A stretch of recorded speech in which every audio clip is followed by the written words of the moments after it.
모든 이론은 다면적인 현실의 특정한 한 측면을 보여줄 뿐이다. 안녕하세요. 써니즈 오디오 채널입니다. 오늘부터는 꽤 오래전 읽었던 리얼리티 트랜서핑을 다시 꺼내 읽어보면서 책 내용을 그대로 받아들이는 것이 아니라 제 관점에서 새롭게 해석해보려고 합니다. 이 책의 요점은 원하는 삶을 선택할 수 있다는 것입니다. 수많은 삶의 파도들이 있고 우리는 원하는 파도 위에 올라서 마치 서핑을 즐기듯 즐기라고 하죠. 그러기 위해 알아야 할 것들이 있는데 그것을 하나씩 소개하고 있는 책입니다. 흥미롭죠? 저도 처음 이 책을 만났을 때 너무 흥미로웠고 기대에 차서 읽었는데요. 하지만 지금 돌아보면 제대로 이해하지 못해서인지 그냥 머리가 나빠서인지 삶에 적용해보지도 못한 채 머릿속에서 지워진 책입니다. 천천히 하나씩 살펴보면서 당시에 무조건적으로 받아들였던 나와 지금의 나는 무엇이 어떻게 바뀌었는지 삶에 적용할 만한지 살펴보도록 하겠습니다. 리얼리티 트랜서핑 1 저자 바딤 젤란드 번역 박인수 출판 정신세계사 만일 운명이 정해져 있다고 믿는다면 근심 걱정에서 벗어나는 가장 좋은 수단은 겸허함일 것이다. 이 밖에 또 하나 새로운 종류의 설명이 존재한다. 행복하고 싶으면 그저 행복하라. 낙천주의자가 되어서 가진 것에 만족하라는 것이다. 이 설명을 옹호하는 사람들은 너무 많은 것을 기대하고 끊임없이 불평만 하면 불행해진다는 것을 이해시키려고 한다. 그저 정해진 대로 만족하고 단순하게 삶을 기뻐해야 한다는 것이다. 사람들도 이 말을 받아들이기는 하겠지만 어두운 현실을 기쁘게 맞이하기는 좀 난감한 일이다. 좀 더 큰 것을 원할 수는 정말 없는 것일까? 왜 억지로 기뻐해야 하는가?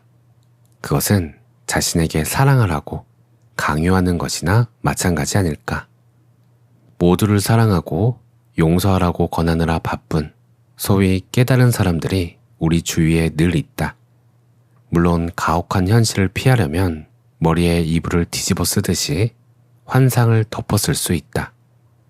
사실 그렇게 해서 더 편하게 살 수 있을지는 모르지만 마음 깊은 곳에서는 왜 미운 사람을 용서해야 하는지 또 관심도 없는 사람을 왜 사랑해야 하는지를 이해하지 못한다.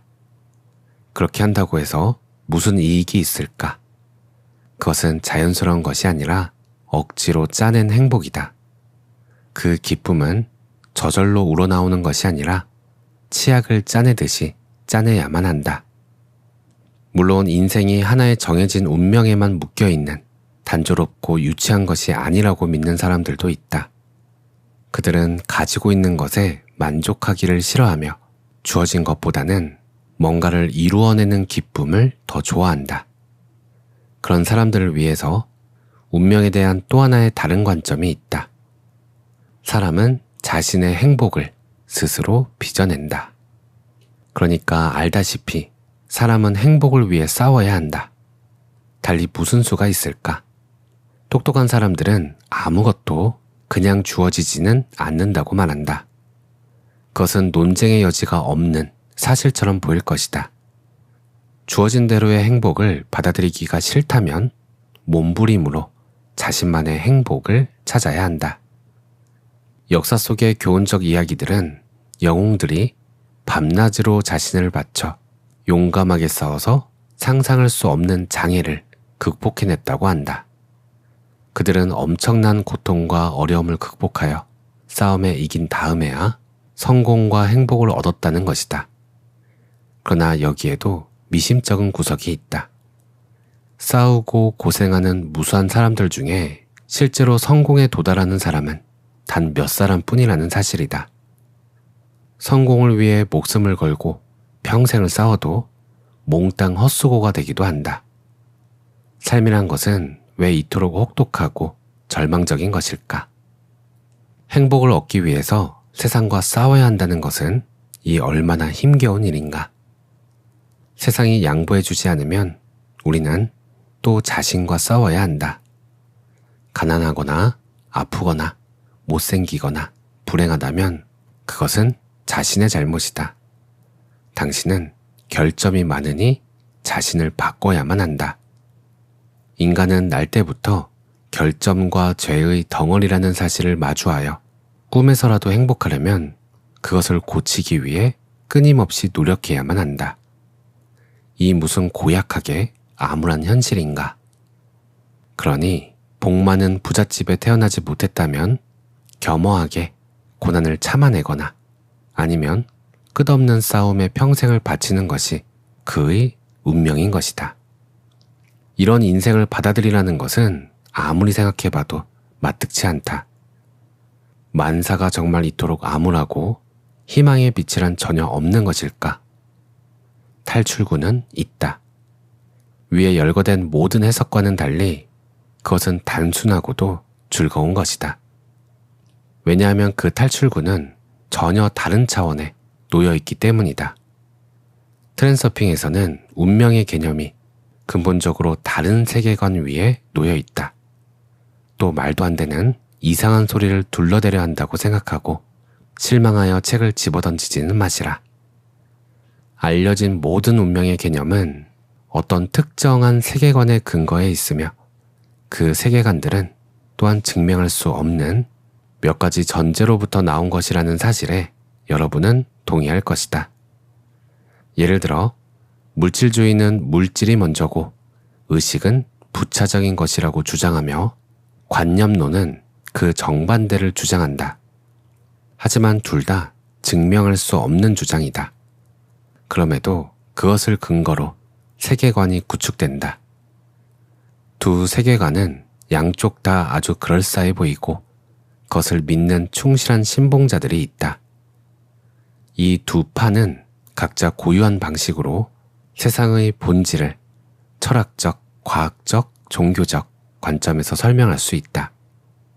그리고 그것은 양쪽 다 옳기도 하고 그르기도 하다. 우리는 결코 절대적인 진리를 정의할 수 없다. 거기에 사용되는 개념 자체가 상대적인 속성을 지니고 있기 때문이다. 잘 알려진 눈먼 세 사람과 코끼리의 우화에서 첫째 사람은 코, 둘째는 다리, 셋째는 귀를 만졌다. 각자의 느낌의 근거에서 보니 코끼리의 생김새에 대한 그들의 결론은 다 달랐다. 그러므로 한쪽의 시각이 옳고 다른 쪽은 그름을 증명하려는 시도는 전적으로 무의미하다. 중요한 것은 그것이 얼마나 현실과 맞아떨어지냐 하는 것이다. 현실이란 우리가 스스로 만들어낸 환상이라고 하는 잘 알려진 주장을 들어본 적이 있을 것이다. 그러나 이 환상이 어디서 나오는지에 대해서는 아무도 납득할 만한 설명을 하지 못하고 있다. 우리가 모두 영화를 보고 있다는 것인가? 이것은 물론 매우 미심쩍긴 하지만 어떤 의미에서는 이 말에도 일리가 있다. 이와 반대되는 견해도 있다. 물질 세계는 단지 냉혹한 법칙에 의해 작동하는 기계 장치일 뿐이라는 것이다. 이런 세계에서 마음은 아무것도 결정할 힘이 없다. 여기에도 일리는 있다. 그러나 인간의 이성은 모호한 구석을 피하여 발을 디딜 수 있는 단단한 기반을 찾으려고 노력하게 되어 있다. 그래서 이성은 한쪽 이론은 산산이 부숴버리고 다른 쪽만을 우러러 받들려고 한다. 이것이 바로 학자들이 수천 년 동안 해온 일이다. 진리를 얻기 위한 모든 싸움 끝에 그 싸움터에는 오직 하나의 사실만이 쓰러지지 않고 남아있다. 모든 이론은 다면적인 현실을 특정한 한 측면을 보여줄 뿐이라는 사실이다. 각 이론은 그것이 개발된 시대의 지지를 받아 존재의 정당성을 획득한다. 운명의 개념도 이와 마찬가지다. 만일 당신이 운명은 미리 정해져 있는 것이어서 아무나 바꿀 수 없는 것이라고 결론 짓는다면 그것은 그렇게 될 것이다. 이럴 경우 당신은 스스로 자신의 운명을 다른 사람의 손에 넘겨주는 것이다. 그것이 누구의 손인지는 중요하지 않다. 요는 당신이 파도가 치는 대로 밀려다니는 작은 종이배와 같은 신세가 된다는 것이다. 그러나 만일 당신이 자신의 운명을 스스로 창조한다고 믿는다면 당신은 삶에서 일어나는 모든 일에 의식적으로 책임을 떠맡는다. 당신은 파도와 싸우며 자신의 항로를 따라 배를 조종한다. 그래서 당신의 선택은 항상 실현된다. 당신은 스스로 선택한 것을 얻는다. 어떤 세계관을 선택하더라도 그것은 항상 옳을 것이다. 하지만 다른 사람들은 당신에게 동의하지 않고 반박할 것임을 알아둬야 한다. 그들도 자신의 세계관 안에서는 역시 옳기 때문이다. 여기까지. 지금부터는 써니즈의 의견입니다. 오늘 이야기에서 핵심적인 부분은 어떤 이론이든 주장이든 개념이든지 간에 그것은 그것 안에서만큼은 옳지만 다른 관점에서는 틀리다는 거예요. 우리가 아는 거의 모든 것들이 말이죠. 돈 버는 방법, 어떤 철학 학파의 이론, 과학적 원리, 개인의 경험, 진리라고 여겨지는 경전이나 종교에 이르기까지 말로 설명되는 모든 것들은 전체의 한 부분일 수밖에 없기 때문입니다. 사랑한다는 말을 연인한테 할 수 있지만 모르는 이성에게 했다간 싸대기를 맞을 수도 있는 거죠.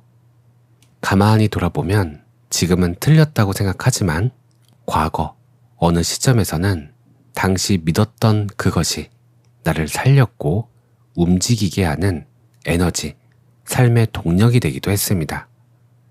유튜브를 하면서도 느낀 점이 나에게 좋고 도움되는 문장들이더라도 누군가에게는 괴롭고 틀렸고 듣기 싫은 말이 될 수도 있더라고요. 그래서 언젠가 이런 생각을 했던 것 같아요.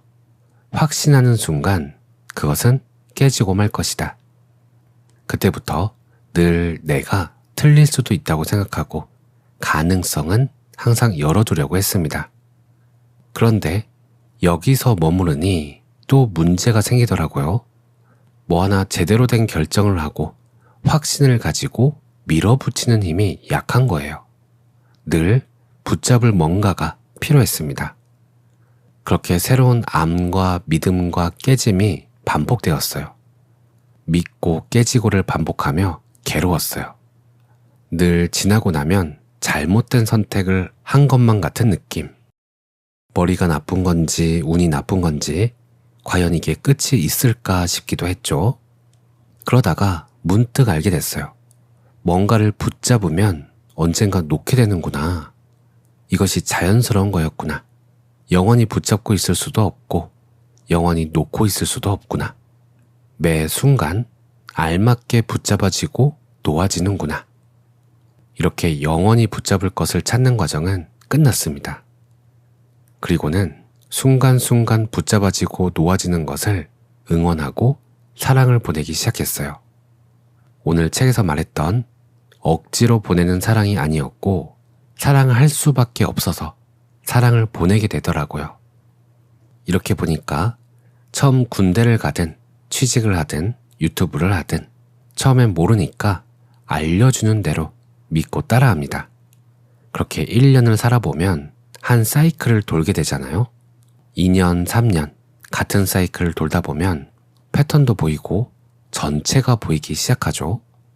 그런데 여기서 직원으로 보는 관점과 사장이 보는 관점은 또 달라져요. 그렇게 시간이 지나고 위치가 달라지면 보는 관점도 달라지는 것 같습니다. 이처럼 우리가 사는 세상은 엄청난 다양성을 가지고 있지만 특정 분야에서는 특정 개념이 옳고 그렇게 나타나며 그렇기 때문에 믿게 됩니다. 이와 연장선상에 책에서 말하고자 하는 핵심이 있어요. 우리는 자기가 선택한 것을 얻는다는 거예요. 얻을 수 있으니 노력해라가 아니고 이미 자기가 선택한 것을 얻고 있다고 말합니다.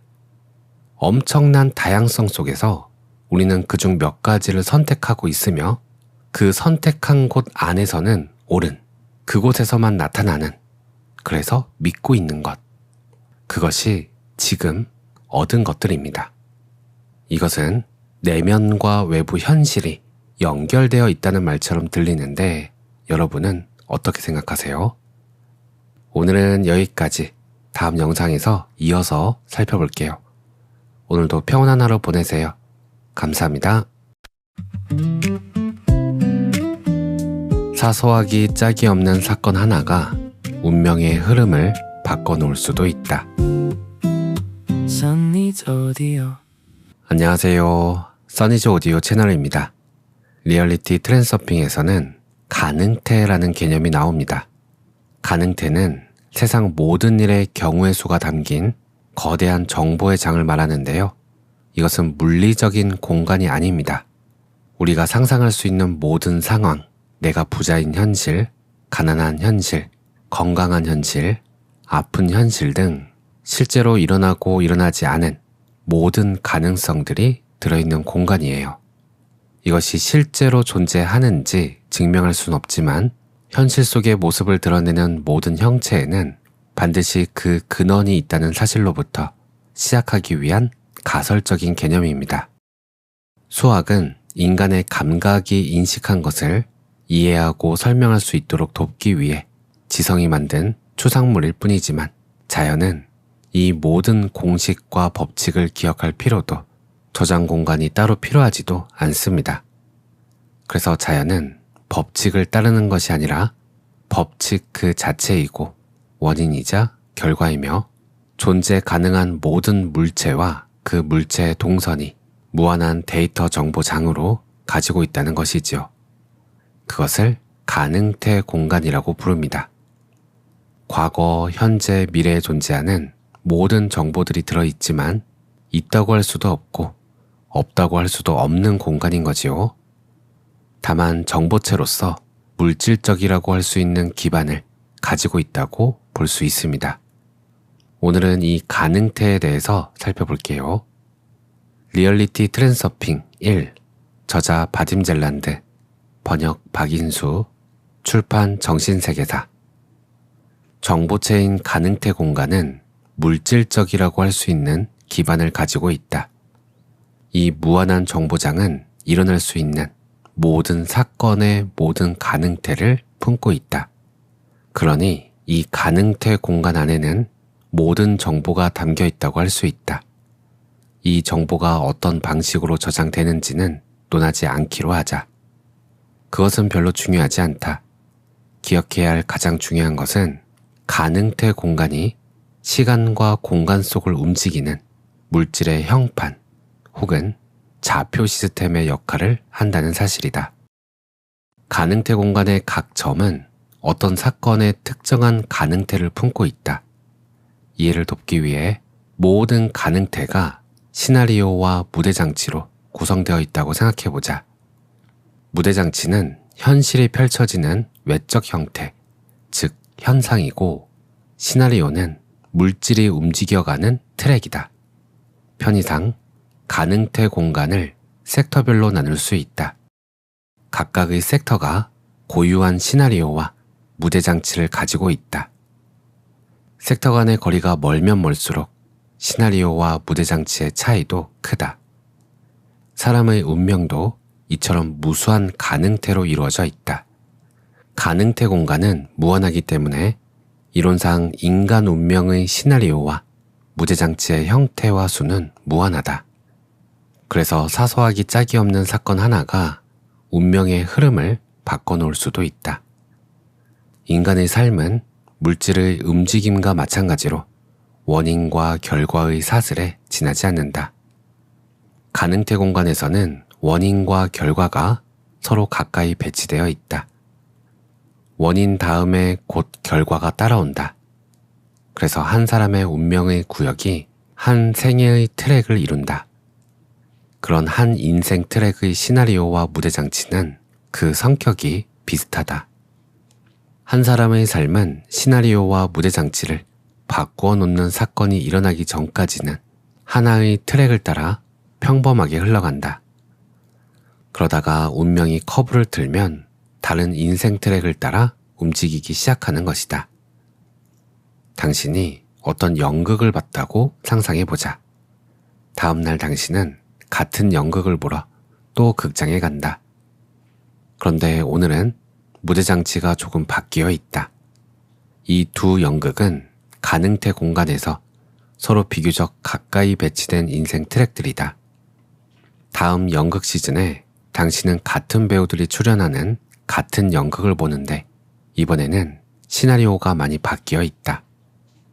이것은 맨 처음에 보았던 것보다 더 멀리 떨어져 있는 인생 트랙이다. 마지막으로 같은 연극을 다른 극장에서 보는 경우가 있다. 거기서는 동일한 희곡 작품을 아주 다르게 해석한 연극을 보게 된다. 이것은 처음 것에서 아주 멀리 떨어진 인생 트랙이다. 가능태의 수가 무한하다는 바로 이 이유로 인해서 현실은 그 모든 다양성을 펼쳐낸다. 모든 출발점으로부터 인과의 사슬이 흘러나온다. 출발점을 선택하면 그에 따른 현실이 펼쳐져 나온다.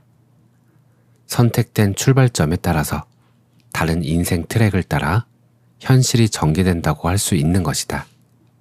모든 사람은 자기가 선택한 것을 얻는다. 무한한 가능태가 이미 존재하므로 당신은 당연히 선택권을 가지고 있다. 당신이 마음에 드는 운명을 골라 잡는 것을 막을 사람은 아무도 없다.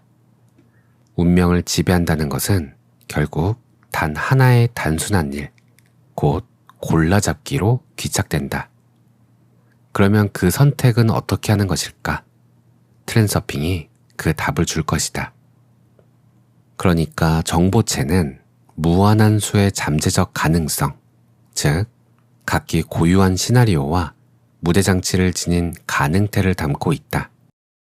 물질화 과정은 이 정보체에 담긴 내용에 상응하여 일어난다. 물질이 가능태 공간 속을 움직여가는 과정은 다음의 생각 실험으로서 보여줄 수 있다.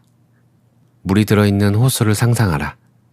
호수를 감싼 고리 모양의 냉동기가 호수를 따라 천천히 움직인다. 냉동기가 있는 위치의 호수 안의 물은 빠르게 결빙한다. 물 분자들은 상대적으로 느슨한 상태로 제자리에 머물러 있다. 냉동기가 통과하는 순간 그 지점의 호수 안의 물 분자들은 얼음 결정이 되어 고정된다. 하지만 냉동기가 지나가면 얼음은 다시 녹아서 물 분자들이 느슨히 풀려난다. 그러니까 얼음 결정 자체가 호수를 따라 물속을 움직이는 것이 아니라 물의 구조, 즉 결빙 상태가 호수를 따라 이동하고 있는 것이다. 이 비유에서 호수 속의 물은 가능태 공간이고 얼음 결정은 가능태가 물질적으로 현실화된 것이다. 물 분자들은 사람들을 상징하는데 결정 구조 안에서의 그들의 위치는 운명의 한 가능태를 나타낸다. 냉동용 고리가 무엇을 상징하는지에 대해서는 명확히 대답할 수가 없다.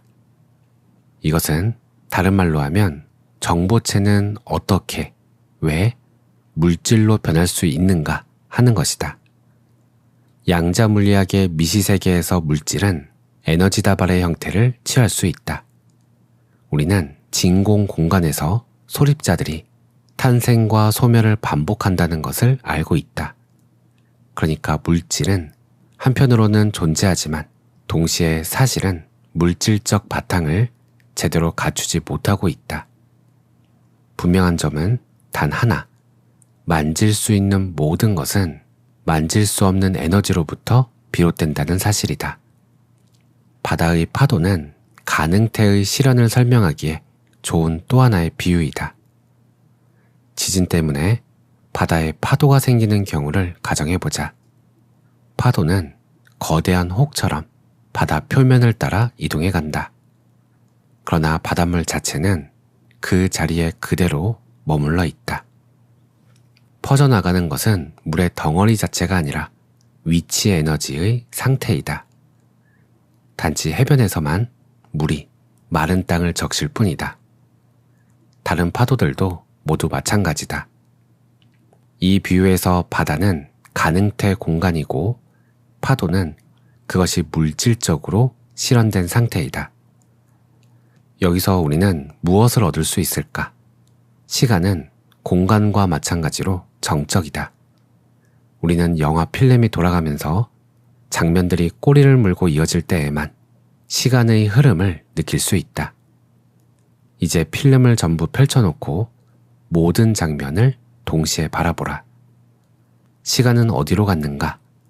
모든 장면이 동시에 존재한다. 우리가 장면들을 하나하나 이어서 보기 전에는 시간은 정지 상태로 있다. 바로 이것이 정확히 우리 현실의 삶에서 일어나고 있는 일이다. 모든 것이 왔다가 사라진다는 생각이 우리 의식 속에 단단히 심어져 있는 것도 바로 이 때문이다. 사실 정보장 안에 기록된 모든 것은 언제나 거기에 존재해 왔고 영원히 그대로 남아있을 것이다. 인생의 트랙들은 마치 영화 필름처럼 존재한다. 일어난 모든 일은 사라져버리지 않고 남아있다. 일어날 모든 일은 지금 일어나고 있다. 현재란 가능태 공간 속의 특정 구역이 당신의 인생 트랙 위에 실현되어 나타난 것일 뿐이다. 어두운 숲에서 손전등을 들고 있는 사람을 상상해보라. 그는 숲속을 헤치고 걸어간다. 손전등이 어디를 향하든 그것은 숲의 한 부분을 밝게 비춘다.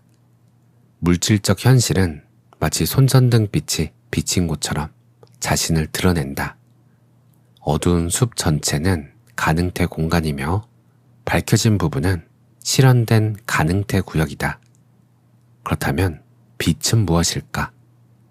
다른 말로 무엇이 형판 속의 한 가능태에 빛을 비추는가? 혹은 그것을 물질화시키는가? 여기까지. 지금부터는 써니즈의 의견입니다. 오늘 내용에서 핵심은 고정된 현실이란 것은 없다는 것입니다. 파도가 물이 이동하는 것이 아니라 위치 에너지가 이동하는 것인 것처럼 현실이라는 이 물리적인 세계는 고정된 것이 변화해가는 것이 아니라 이미 가능태 공간에 있던 수많은 가능성들을 통과해가며 나타나는 과정이라는 거예요. 현실이 변화하는 것이 아니라 현실로 나타날 가능성을 지나가면 그 가능성들이 현실이 되면서 물리적 세계가 변화하는 것처럼 보인다는 거죠. 이것은 무한한 가능태 공간이어야만 가능하며 수많은 아주 작은 원인과 결과의 사슬들이 아주 촘촘히 무한으로 연결되어 있는 것과 같습니다. 결국 어느 가능태 구역을 지나느냐에 따라 우리의 현실은 달라집니다. 그렇다면 내가 지금 어떤 가능태 구역을 지나고 있는지는 어떻게 알 수 있을까요? 지금 눈앞에 현실로 나타나 있겠죠? 가능태 공간은 물리적으로 나타나지 않은 가능성의 정보체이기 때문에 우리가 직접 볼 수는 없지만 현실로 나타난 지금 이 순간이 바로 가능태로부터 물질화된 곳이며 그동안 선택해온 결과이자 앞으로 선택할 원인이 될 곳이기도 합니다. 이와 같은 개념이 사실이라면 좋은 소식이 있죠. 원하는 현실을 선택할 수 있다는 겁니다. 우리는 모든 방향으로 무한하게 열려 있고 방향만 제대로 잡는다면 원하는 현실의 가능태 구역으로 들어갈 수 있을 겁니다. 하지만 문제가 있어요. 모두에게 모든 방향으로 무한하게 열려 있지만 우리가 쌓아온 기존의 습관들, 의식적, 무의식적 습관들은 사방으로 열려있던 길들을 닫아버렸고 보던 길만 보도록 길들여져 버렸습니다. 이 습관들은 몸의 습관부터 생각, 감정과 같은 보이지 않는 습관까지 길들여 그 길을 가는데 최적화시켜버린 거죠. 이렇게 습관에 완전히 적응되면 자신이 어떤 습관이 있는지조차 모르게 된다는 겁니다. 리얼리티 트랜서핑에서는 그래서 자신을 관찰하는 부분에 대해서도 이야기가 나오는데요. 천천히 하나씩 살펴보도록 하겠습니다. 오늘도 평온한 하루 보내세요. 감사합니다. 물질 세계는 모두에게 하나지만 각자는 자기에게 실현된 고유한 현실을 갖는다. Sunny's Audio. 안녕하세요. 써니즈 오디오 채널입니다. 현실을 창조하는 무한한 정보가 들어있다는 가능태 공간. 이 가능태 공간에서 특정 가능태 섹션과 나의 생각이 맞물리면 물리적 현실이 드러나기 시작한다고 해요. 생각이 현실을 바꾼다는 말로 들리죠? 오늘은 이 부분에 대해서 책을 살펴볼게요. 리얼리티 트랜서핑 1, 저자 바딤 젤란드, 번역 박인수, 출판 정신세계사.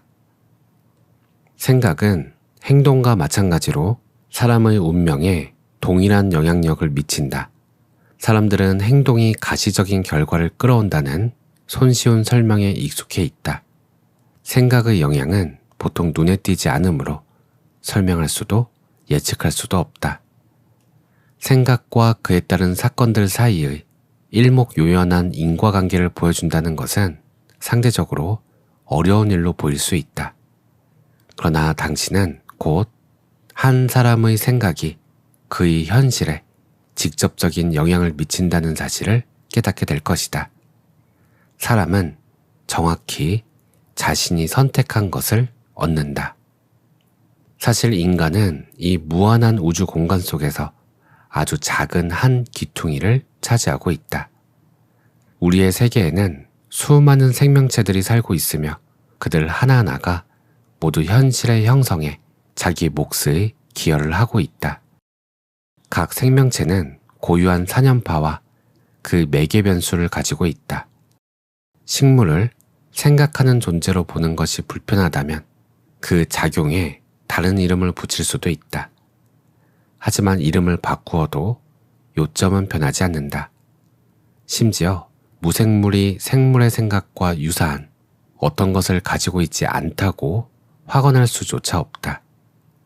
우리가 신이라 부르는 존재하는 모든 것을 간통하는 대영혼의 존재에 대해서는 말할 것도 없다. 모든 피조물은 고유한 의식을 지니고 있으며 자기 세계의 한 층을 이루고 있다. 우주의 만물은 저마다 한 티끌만큼의 신을 지니고 있으며 신은 이런 방식으로 우주를 다스린다고 말할 수 있다. 각자가 자신만의 인생 트랙을 따라 여행한다. 그러나 동시에 모든 사람이 하나의 동일한 세계에 살고 있다. 물질 세계는 모두에게 하나지만 각자는 자기에게 실현된 고유한 현실을 갖는다. 당신이 여행자이며 지금 아름다운 도시를 방문하고 있다고 가정해보자. 당신은 아름다운 풍경과 건축물을 감상하고 있다. 꽃이 만발한 정원과 분수, 작은 오솔길이 난 공원, 그리고 풍요롭게 사는 사람들의 미소 띤 얼굴을 구경하고 있다. 그런데 쓰레기통 옆을 지나가다 노숙자 한 사람을 발견한다. 그는 같은 차원, 같은 세계에 사는 당신과 똑같은 사람이다. 그러나 그의 눈에는 당신이 보는 세상이 보이지 않는다. 그는 쓰레기통에 들어있는 빈병을 주우러 온 다른 불황자, 경찰 등을 경계하는 눈빛으로 바라본다. 그는 당신이 가고 있는 트랙과는 다른 인생 트랙을 가고 있다. 당신의 인생 트랙과 그의 인생 트랙은 가능태 공간 속에서 서로 교차했다. 그래서 실현된 현실인 이 세계에서 당신과 노숙자가 마주치게 된 것이다. 물질적으로 실현된 모든 현실은 에너지 기반을 가지고 있다. 가장 본질적인 것은 에너지장이고 다른 모든 물리적 현실은 부차적이다. 과학자들은 에너지의 다양한 현상들을 하나의 이론적 틀 속에다 묶어 넣으려고 애쓰고 있고 우리는 곧 그 결과를 보게 될 것이다. 하지만 그 다음에도 그 이론에다 더 많은 것을 더해야 할 것이다. 왜냐하면 현실은 무한수의 방법으로 실현될 수 있기 때문이다. 더 세부적으로 들어가지는 말고 에너지를 일종의 추상적이고 비가시적이지만 실제로 존재하는 힘으로 간주해보자. 우리의 목적을 위해서는 인간의 사념 에너지는 전적으로 물질적인 것이라는 사실을 인식하기만 하면 충분하다. 사념 에너지는 머릿속에 갇힌 채 목적 없이 그 안을 맴돌고 있는 것이 아니다. 사념 에너지는 공간으로 퍼져나와 주변의 에너지장과 상호작용한다. 오늘날 이 사실에 반론을 펴는 사람은 거의 없을 것이다. 편의상 라디오 전파를 측정할 때처럼 주파수를 사념파의 한 매개 변수로 삼을 수 있다. 우리가 뭔가를 생각할 때마다 사념 에너지의 주파수는 가능태 공간의 한 섹터에 동조된다. 그러면 그 섹터 고유의 가능태가 물질화하기 시작한다. 에너지는 복잡한 구조를 지니고 있으며 이 세계의 모든 것을 관통한다. 에너지는 사람의 신체를 통과할 때 그 사람의 생각에 따라 변조되고 몸에서 나갈 때는 그 생각에 상응하는 매개 변수를 얻게 된다. 에너지의 매개 변수들은 그 생각의 성질을 흡수한다. 그렇게 해서 몸 밖으로 빠져나가는 에너지는 사념파로 바뀐다. 그리고 그것은 가능태 공간의 한 섹터를 물질적 현실로 바꿔놓는다. 좋은 것이든 나쁜 것이든 뭔가를 생각할 때 당신은 사념 에너지를 가능태 공간 속으로 방사하는 것이다. 변조된 에너지는 특정 섹터에 작용하고 이 상호작용이 그에 상응하는 변화를 당신의 삶에 가져온다. 인생의 상황들은 특정 행동에 의해서만 형성되는 것이 아니라 그 사람의 생각의 성질에 의해서 형성되기도 한다. 당신이 세상에 대해 적대적인 태도를 취하면 세상도 당신을 같은 식으로 대접할 것이다. 당신이 늘 투덜대며 세상에 대한 불만을 늘어놓는다면 만족하지 못할 이유는 갈수록 늘어날 것이다. 생각에 대한 당신의 태도가 부정일색이라면 세상은 살기 힘든 곳이 될 것이다. 그 반대의 경우도 물론 그렇다. 긍정적인 태도는 당신의 삶을 더 나은 삶으로 바꿔주는 가장 자연스러운 방법이다. 당신은 자기가 골라 잡은 것을 가진다. 당신이야 좋든 싫든 그것이 사실이다. 당신의 생각들이 대략 같은 방향을 향하고 있으면 당신은 같은 인생 트랙 위에 머물러 있을 것이다. 그러다가 당신이 현실에 대한 태도를 바꾸면 사념파의 매개 변수들도 즉시 새로운 특성을 얻는다. 그러면 당신의 물질적 세계는 새로운 트랙으로 옮겨간다. 그 새 트랙에서는 당신이 방사하는 사념파의 매개 변수에 따라 완전히 다른 시나리오로 사건이 전개된다. 만일 어떤 이유로 시나리오가 마음에 들지 않으면 당신은 상황을 고쳐보려고 애쓸 것이다. 사람은 누구나 장애물을 만나면 부정적인 반응을 보이면서 불만을 표하거나 절망에 빠진다. 그러면 당신의 사념파는 더 많은 장애물이 있는 트랙으로 옮겨간다. 결국 인생은 점점 더 빠르게 아래로 곤두박질 친다. 이런 과정은 당신의 통제력 밖에 있는 것처럼 보일지도 모르지만 사실 가능태 공간 속의 말썽 많은 섹터로 실현의 에너지를 보낸 책임은 바로 당신에게 있다. 당신은 자신이 하고 있는 일이 장애물을 효과적으로 제거해 주리라고 믿는다. 그러나 사실 당신은 정확히 자기가 선택한 대로 얻은 것이다. 장애물과 싸우기를 선택하면 싸워야 할 장애물을 넘치도록 만나게 될 것이다. 당신이 문제를 가지고 고민에 빠져 있다면 당신의 삶에는 언제나 문제가 끊이지 않을 것이다. 당신은 현재의 인생 트랙 위의 상황을 바꿔놓으려고 여러 가지로 행동을 취해보지만 가능태 공간 속 시나리오의 내용을 고칠 수는 결코 없다. 오직 다른 시나리오를 선택할 수 있을 뿐이다. 가능태 공간 속 시나리오의 불쾌한 사건을 고치려고 애쓸 때 당신은 정확히 자기가 싫어하는 것들을 생각하게 된다. 바로 이를 통해서 당신의 선택은 유감없이 물질화되어서 원하지 않았던 바로 그것을 얻게 되는 것이다. 현재의 인생 트랙에서 어떤 것을 고치는 것은 불가능하다. 미술관에 가서 작품을 구경할 때처럼 마음에 들지 않는 전시 작품을 없애거나 새로 만들 수는 없다. 거기서는 당신이 대장이 아니다. 그러나 당신의 발길을 돌려 다른 전시실로 가서 마음에 드는 작품을 구경하는 것을 막을 사람은 아무도 없다. 물론 원하는 것은 뭐든지 다 얻을 수 있는 그런 인생 트랙으로 건너가는 것은 그저 바라기만 해서 되는 일은 아니다. 모든 생각이 다 실현될 수는 없으며 모든 소망이 다 성취되지는 않는다. 그리고 그것은 생각의 내용 때문이 아니라 생각의 성질 때문이다. 단순히 꿈꾸거나 바라는 것은 선택하기가 아니다. 꿈은 실현되지 않는다. 꿈이 실현되려면 일정한 조건이 충족되어야만 한다. 이 책에서 당신은 그런 조건들이 무엇인지를 그리고 그 조건들을 충족시키는 방법을 배우게 될 것이다. 여기까지. 지금부터는 써니즈의 의견입니다. 오늘 내용의 핵심 키워드는 생각인데요.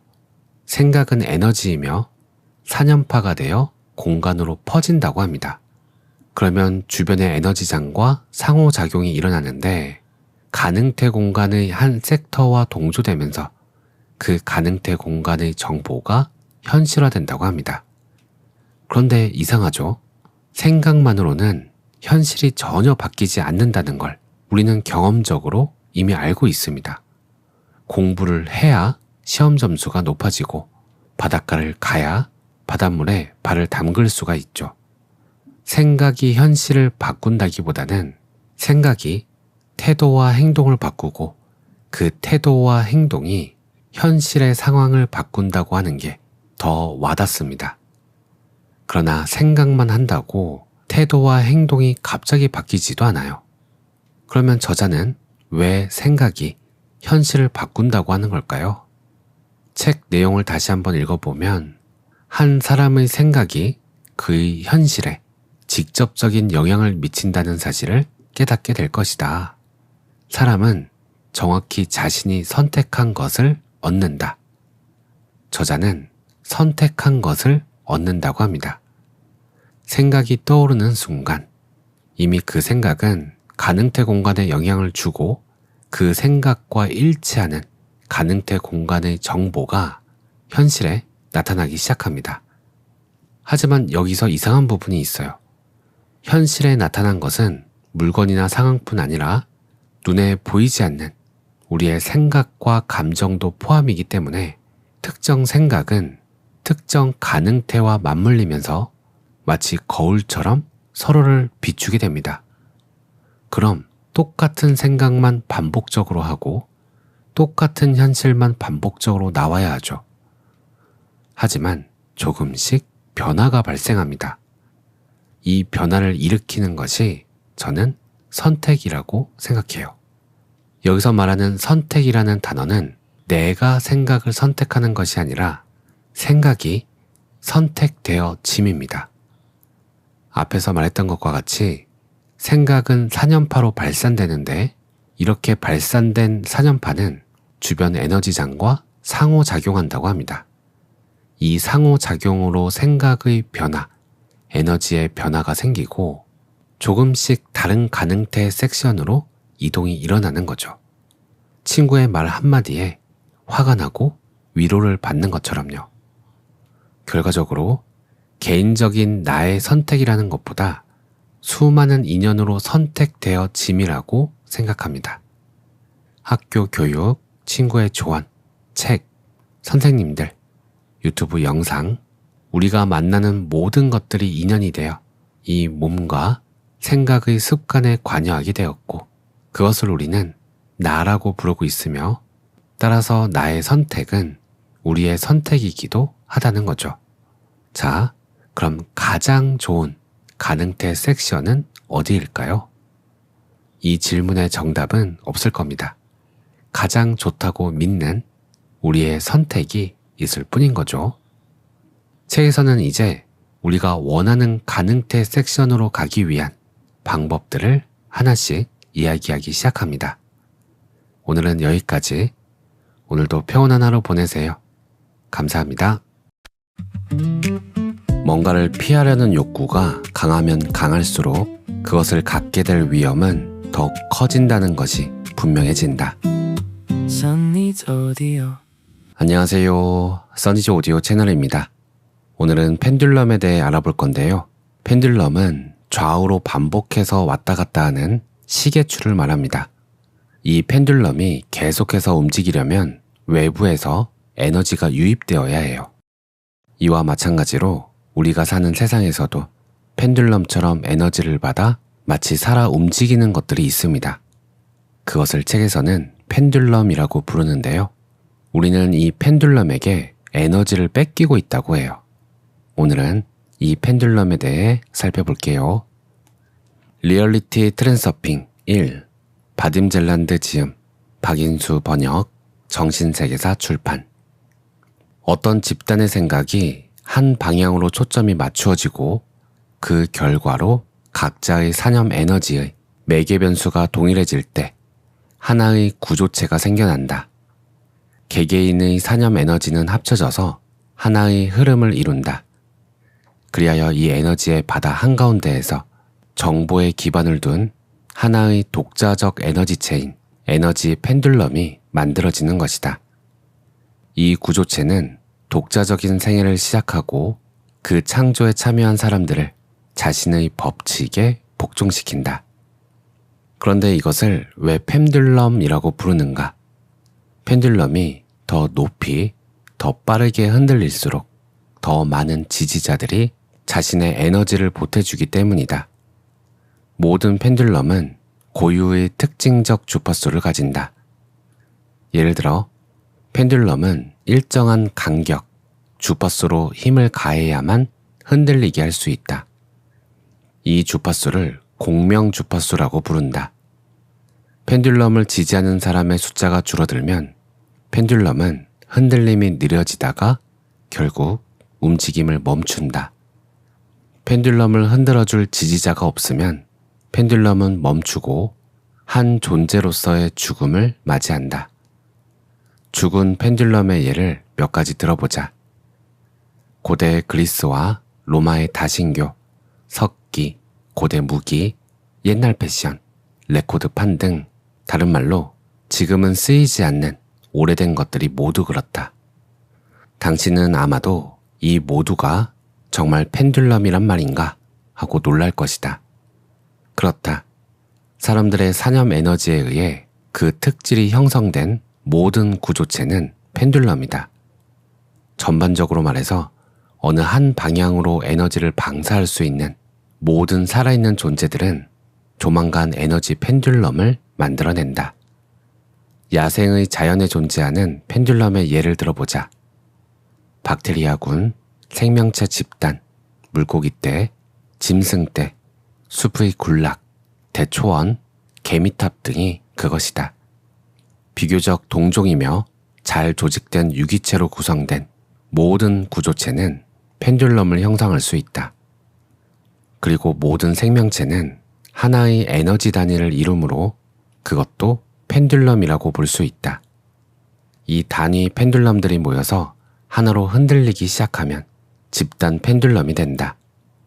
집단 펜듈럼은 하나의 독립적 상부 구조처럼 지지자들 위에 군림하면서 지지 그룹을 유지하고 새로운 지지자들을 끌어들이기 위해서 법을 만들어낸다.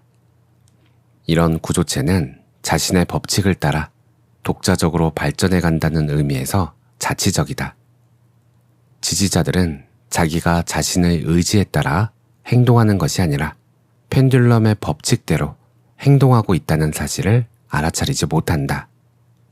모든 펜듈럼은 그 지지자들로부터 에너지를 얻어서는 그 위에 군림하므로 그 본질이 파괴적이다. 펜듈럼의 파괴성은 그것이 지지자 개개인의 운명에는 관심을 두지 않는다는 점에서 분명히 드러난다. 펜듈럼은 오직 하나의 목적을 가진다. 그것은 지지자 개개인으로부터 에너지가 끊임없이 흘러오게 하는 것이다. 그것이 지지자들에게 이익이 될지 해가 될지는 펜듈럼의 관심사가 아니다. 어떤 시스템의 영향 아래에 있는 사람은 그 시스템의 법칙과 일치하는 삶을 살아야 한다. 그러지 않으면 시스템은 그를 실컷 씹고 나서 뱉을 것이다. 파괴적인 펜듈럼의 영향 아래에 놓이면 하루아침에 인생을 망친다. 상실의 고통 없이 거기서 빠져나오기란 되게 매우 어려운 일이다. 운이 좋은 그 중에서도 어떤 사람은 그 시스템 안에서 한 자리를 차지하고 거기서 물 만난 물고기처럼 놀 것이다. 그는 지지자로서 펜듈럼에게 에너지를 주고 펜듈럼은 그 대가로 그에게 살만한 환경을 제공한다. 그러나 그 지지자가 조직의 규칙을 깨는 순간 그의 사념 에너지의 주파수는 이미 펜듈럼의 진동 주파수와 일치하지 않게 된다. 에너지를 받지 못하면 펜듈럼은 그 뻣뻣한 지지자를 내치거나 파멸시켜버린다. 반면에 어떤 사람은 펜듈럼의 보호 아래서 뛰어난 업적을 성취할 수 있다. 나폴레옹, 히틀러, 스탈린, 그리고 이와 유사한 인물들은 모두 파괴적인 펜듈럼을 좋아했던 사람들이다. 하지만 어떤 경우에도 이 펜듈럼은 지지자들의 행복에 결코 관심이 없다. 오로지 지지자들을 자신의 목적에 이용할 뿐이다. 파괴적인 펜듈럼은 더 많은 사람을 지배하기 위해 항상 자기와 유사한 에너지체와 경쟁한다. 펜듈럼은 오직 하나의 목표를 가지고 있다. 최대한 많은 에너지를 얻기 위해 가능한 한 많은 지지자를 붙잡는 것이다. 지지자를 얻기 위한 투쟁에서 더 공격적으로 행동할수록 펜듈럼은 더 파괴적이 된다. 즉, 그것은 개인의 운명에 더욱더 위협적인 영향력을 발휘하게 된다. 여기까지. 펜듈럼은 에너지체이기 때문에 에너지를 계속해서 얻어야만 살 수 있습니다. 그래서 지지자들이 에너지를 줘야 하는데 그 에너지는 긍정이든 부정이든 상관이 없어요. 욕을 하고 두려워하고 콤플렉스를 느낄수록 해당 펜듈럼을 향한 주의력이 상승하면서 에너지를 전달받습니다. 반대로 긍정하고 덕질하고 사랑하고 자랑해도 펜듈럼은 에너지를 먹을 수가 있는 거죠. 마치 긍정은 좌측으로 부정은 우측으로 왔다 갔다 하는 펜듈럼과 같습니다. 펜듈럼은 특정 주파수를 띠고 있고 최대한 많은 사람들을 자신의 주파수로 동조시키려고 하는데요. 그와 관련한 내용 살펴볼게요. 우리는 누구나 부정적인 정보나 달갑지 않은 사건을 수시로 마주치게 된다. 이 모두는 다름 아닌 펜듈럼의 찝쩍거림이다. 사람들은 삶에 이런 것들이 끼어드는 것을 원하지 않으면서도 언제나 두 가지 중 한 방식으로 반응한다. 그 정보가 큰 영향을 주지 않을 때는 거기에 별로 신경을 쓰지 않고 금방 잊어버린다. 그러나 어떤 정보가 자신을 화나게 하거나 겁을 주면, 즉, 그 정보가 뭔가 자기와 깊은 관련된 것이면 사념 에너지가 거기에 사로잡힌다. 펜듈럼의 올가미에 걸려서 펜듈럼의 공명 주파수에 동조되는 것이다. 그 다음에 어떤 일이 일어날지는 쉽게 짐작할 수 있다. 그는 화를 내기 시작하고 분개하고 걱정하고 두려워하며 불만을 마구 토해낸다. 무슨 뜻인가 하면 그는 그 파괴적인 펜듈럼의 주파수에서 에너지를 방사하고 있는 것이다. 펜듈럼이 그 에너지를 모두 수확하지는 않는다. 그중 일부는 가능태 공간의 특정 섹터로 간다. 그 사람의 사념 에너지의 매개 변수가 그러하기 때문에 그는 그가 피하고 싶어하는 것들만 널려있는 가능태 공간의 섹터로 옮겨가게 된다. 앞서 말한 대로 사람의 사념 에너지가 특정 주파수에 고정되면 그 사람은 거기에 맞는 인생 트랙으로 옮겨지는 것이다. 이 경우에 펜듈럼은 그 지지자에게 파괴적으로 작용한다. 펜듈럼이 그 올가미로서 그의 주파수를 붙들어 놓고 있기 때문이다. 뭔가를 피하려는 욕구가 강하면 강할수록 그것을 갖게 될 위험은 더욱 커진다는 것이 분명해진다.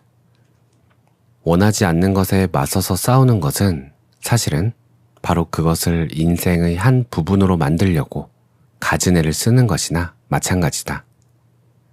달갑지 않은 인생 트랙으로 옮겨가고 싶다면 그토록 별나게 애쓸 필요조차 없다.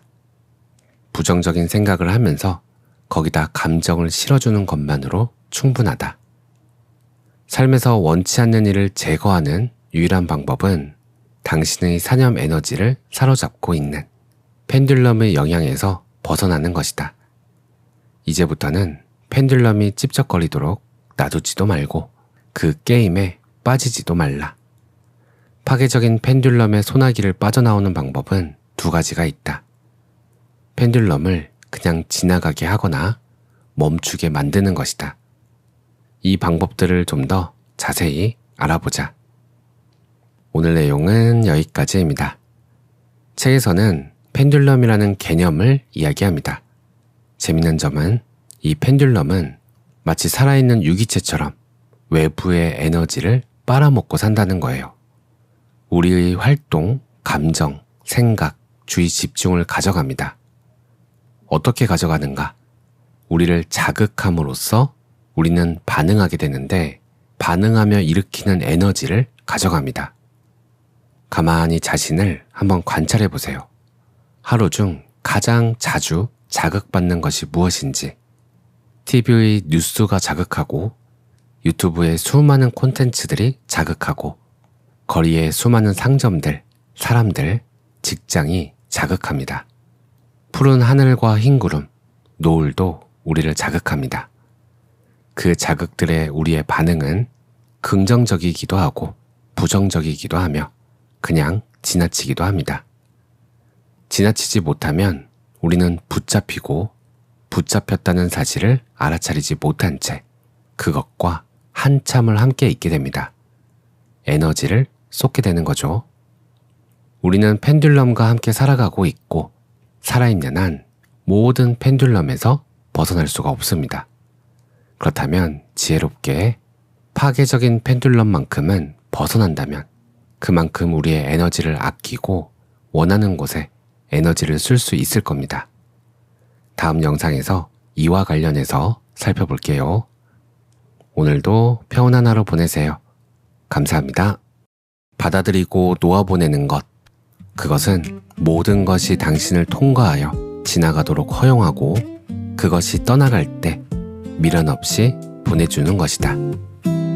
써니즈 오디오. 안녕하세요. 써니즈 오디오 채널입니다. 우리는 살아가면서 에너지를 주고받는데 우리의 에너지를 빨아먹고 사는 에너지체가 있어요. 그것을 펜듈럼이라고 부른다고 지난 영상에서 살펴봤는데요. 그렇다면 오늘은 이 펜듈럼으로부터 어떻게 해야 벗어날 수 있는지에 대한 이야기입니다. 두 가지 방법이 있는데 하나는 펜듈럼을 그냥 지나가게 하는 것이고 다른 하나는 펜듈럼을 끄는 겁니다. 오늘은 그냥 지나가게 하는 방법에 대해 살펴볼게요. 리얼리티 트랜서핑 1. 바딤젤란드 지음, 박인수 번역, 정신세계사 출판. 펜듈럼이 그냥 지나가게 하기. 펜듈럼과 싸우는 것은 헛수고다. 이미 말했듯이 펜듈럼과 싸우는 것은 펜듈럼을 당신의 에너지로 먹여 키워주는 짓이다. 성공을 위한 첫째 조건은 펜듈럼과 싸우기를 거부하는 것이다. 첫째로, 당신을 괴롭히는 것을 싸워서 떼어놓으려고 애쓰면 애쓸수록 그것은 더욱 기를 쓰고 당신을 따라다닐 것이다. 둘째로, 당신은 이 세상 어떤 것도 비난하거나 바꿔놓을 권리가 없다. 미술관에 전시된 작품을 볼 때처럼 좋든 싫든 모든 것을 있는 그대로 받아들여야 한다. 미술관에서는 마음에 들지 않는 작품이 많아도 그것이 보기 싫으니 치워버리라고 요구할 생각은 떠오르지도 않을 것이다. 펜듈럼이 존재할 권리가 있음을 인정하면 당신에게는 펜듈럼을 저 혼자 내버려둘 권리, 곧 그것의 영향력에서 벗어날 권리가 있음을 깨닫게 된다. 하지만 가장 중요한 것은 펜듈럼과의 싸움에 말려들지 않는 것이다. 펜듈럼을 비난하지도 말고 화내지도 말고 침착성을 잃지도 말라. 그 모두가 펜듈럼의 게임에 말려드는 것이기 때문이다. 그와 정반대로 하라. 펜듈럼을 이미 주어진 것, 피할 수 없는 악으로 묵묵히 받아들이고 거기서 떠나라. 어떤 형태로든 싫은 마음을 보인다면 펜듈럼에게 에너지를 뺏기게 될 것이다. 선택하기가 무엇을 의미하는지를 알려면 거부하기를 먼저 배워야 한다. 사람들은 대개 자기가 원하는 것이 무엇인지는 잘 몰라도 무엇을 원하지 않는지는 분명히 알고 있다. 많은 사람들이 원치 않는 일로부터 애쓰다가 그와 정반대의 결과를 일으키고 있다. 거부하기 위해서는 받아들임이 필요하다. 여기서 받아들임이라는 말은 무엇을 껴안고 자신의 일부로 만들라는 의미가 아니다. 여기에서 말하는 받아들임이란 만물이 그 자체로서 존재할 권리를 지니고 있음을 인정해주고 그것을 담담하게 지나쳐가라는 뜻이다. 받아들이고 놓아보내는 것, 그것은 모든 것이 당신을 통과하여 지나가도록 허용하고 그것이 떠나갈 때 미련 없이 보내주는 것이다. 그와 반대는 받아들여서 곁에 붙들어두는 것, 그리고 거기에 집착하거나 저항하는 것이다. 좋아하지 않는 어떤 것에 대한 생각이 당신을 괴롭히고 있다면 그것은 결국 당신의 삶에 나타날 것이다. 어떤 사람이 사과를 좋아하지 않는다고 상상해보자. 그는 사과가 그냥 싫다. 사과만 보면 역겹다. 그렇다면 그냥 사과를 무시해버리면 될 것이다. 하지만 그는 자기가 사는 세상에 사과와 같은 역겨운 것이 존재한다는 사실을 받아들일 수가 없다. 사과가 눈에 들어올 때마다 짜증이 난다. 그리고 그 혐오스러운 느낌에 대해 열심히 이야기한다. 이것은 물질 차원에서 일어나는 일이다. 하지만 에너지 차원에서 보면 그는 탐욕스럽게 대들어 사과를 입에 쑤셔넣고 우적우적 요란스럽게 씹어먹으면서 자기가 얼마나 사과를 혐오하는지를 외쳐대는 꼴이나 마찬가지다. 그는 호주머니에 사과를 가득 쑤셔넣은 채 목이 메도록 개걸스럽게 먹으면서 사과는 정말 질린다며 또 불평을 늘어놓기 시작한다. 사과가 싫으면 그것을 삶 밖으로 던져버리면 된다는 생각이 그에게는 떠오르지조차 않는 것이다. 당신이 무엇을 좋아하든 싫어하든 그것은 아무런 의미가 없다. 중요한 것은 생각이 그런 감정의 대상에 매여 있으면 산염 에너지가 특정 주파수에 고정되고 그러면 당신은 펜듈럼에 붙잡혀서 당신이 좋아하거나 싫어하는 대상이 널려있는 해당 인생 트랙으로 옮겨가게 된다는 사실이다. 삶에서 어떤 것을 원하지 않는다면 거기에 대해 생각하기를 멈추고 그것을 담담하게 지나쳐가라. 그러면 그것은 당신의 삶에서 사라질 것이다. 삶 밖으로 어떤 것을 내던진다는 것은 그것을 회피하라는 것이 아니다. 그것을 회피하라는 것이 아니라 그냥 무시하라는 뜻이다. 회피하는 것은 어떤 것을 자기 삶 속으로 들어오도록 허용하면서 동시에 거기서 벗어나려고 안간힘을 쓰는 것이다.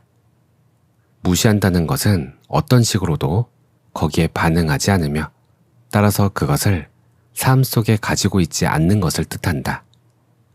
당신이 라디오 수신기라고 가정해보라. 잠에서 깨어나면 당신은 매일같이 진절머리 나는 방송을 듣는다. 그 방송이란 바로 당신을 둘러싼 세상이다. 그러니 그저 다른 주파수로 다이얼을 돌리라. 그렇다면 무엇이 우리를 펜듈럼으로부터 보호해 줄 수 있을까? 그것은 비어 있습니다. 내가 텅 비어 있다면 무엇으로도 나를 붙잡지 못할 것이다. 나는 펜듈럼의 게임에 말려들지 않는다. 펜듈럼으로부터 자신을 보호하려고 애쓰지도 않는다. 나는 단순히 그것을 무시한다. 펜듈럼의 에너지는 나를 그냥 통과해 가버린다. 나를 건드리지 못하고 그냥 공간 속으로 사라져버린다. 펜듈럼의 게임이 나를 괴롭히지 못한다. 아무런 영향도 주지 못한다. 펜듈럼에게 나는 텅 비어있는 존재다. 펜듈럼의 주된 목표는 가능한 한 많은 지지자를 끌어들여서 그들의 에너지를 얻어내는 것이다. 펜듈럼을 무시해버리면 그것은 당신을 내버려 두고 다른 사람들에게로 옮겨간다. 펜듈럼은 오직 게임을 받아들이는 사람들에게만, 달리 말해서 펜듈럼의 주파수에 맞춰서 사념 에너지를 방사하는 사람들에게만 영향을 줄 수 있기 때문이다. 합기도의 핵심이 바로 이와 동일한 원리다. 합기도에서는 실제로 다음과 같은 일이 일어난다. 방어자는 공격자의 팔을 잡고 마치 손님을 가볍게 배웅하는 것처럼 잠시 함께 가주다가 아무 힘도 들이지 않고 풀어놓는다.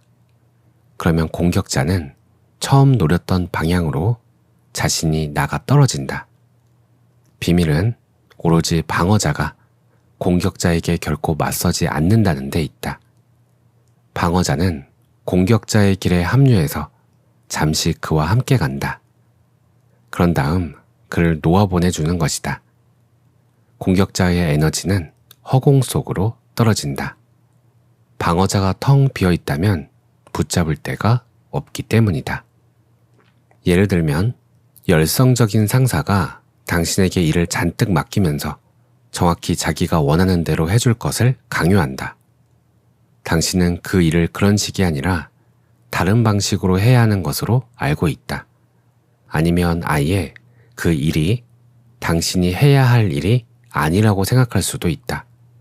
그렇다고 당신이 그것을 거부하고 자기 방어를 위한 논쟁을 벌인다면 상사는 단도직입적으로 당신에게 복종을 요구할 것이다. 당신은 이미 결정난 일에 반항하고 있는 것일 뿐이다. 이와는 정반대로 해야 한다. 상사가 무슨 말을 하는지 잘 귀 기울여 듣고 그의 모든 말에 동의해주라. 펜듈럼이 최초의 충동을 소진하도록 내버려두라. 그런 다음 그와 함께 부드럽게 일의 세부 사항을 논의하기 시작하라. 이때 당신은 상사의 사념 에너지를 받아들여서 그의 주파수로 방사하고 있는 것이다.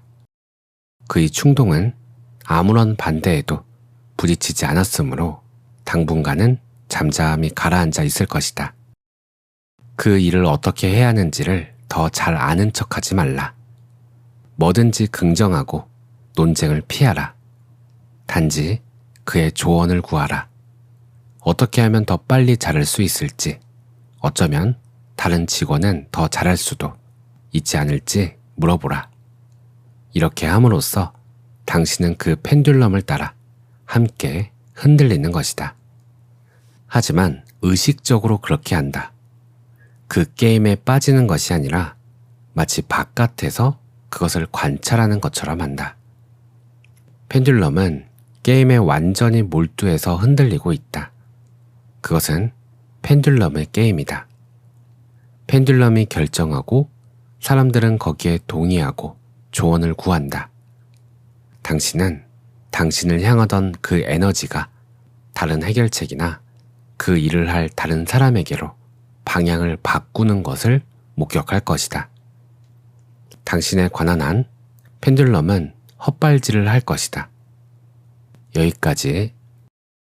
펜듈럼이 그냥 지나가게 하는 것을 책에서는 쉽게 설명하려고 무시하라고 이야기를 했지만 우리가 무언가를 무시할 때를 생각해보면 완전한 무시는 잘 되지 않고 의식하면서도 행동으로 모른 척 무시하는 경우가 많아요. 무시하려고 했는데 자꾸 신경 쓰이게 하잖아 라고 하죠. 그냥 무시가 되는 사람이 있지만 무시가 잘 안 되는 사람이 있어요. 저는 무시가 잘 안 되는 사람이에요. 그래서 제 관점에서 재해석을 해보면 신경 쓰고 싶지 않은데 우리의 주의를 끌어당기는 부정적인 무언가가 나타나면 일단 주의가 가는 대로 둡니다. 우리의 의식의 초점이 어떻게 흘러가는지를 관찰해요. 주의의 흐름을 알아차리는 거죠. 예를 들면 댓글들을 살펴볼 때 잘 흘러가던 의식이 악플 하나에 의식의 초점이 고정되는 걸 알아차립니다. 이걸 바꾸려고 하지 않고 고정된 다음에 의식이 또 어떻게 흐르는지 살펴보는 거예요.